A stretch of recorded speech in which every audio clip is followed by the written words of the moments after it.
سلامونه، نیکی، هیله، احترامات ګرانو لیدونکو، خدای دې وکړي چې ټول به جوړ او روغ اوسئ. دې ویډیو کې دوستانو موږ تاسو ته دا وایو چې څنګه کولای شو د کمپیوټر ګرافیک میموری چک کړو چې څومره ده. دوستانو د دې کار لپاره په ډیسکټاپ باندې رائټ کلیک کوو، ډسپلی سیټینګ د اپشن باندې کلیک کوو.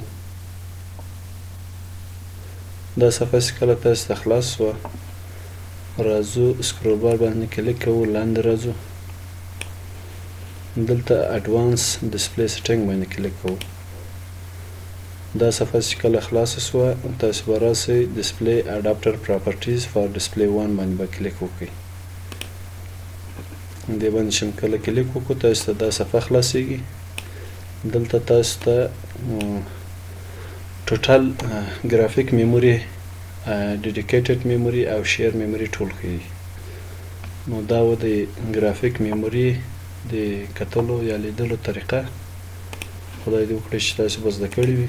تر بلې ویډیو او بل درس مو په الله پاک سپارم. ښه وخت ولرئ. الله مو مل شه.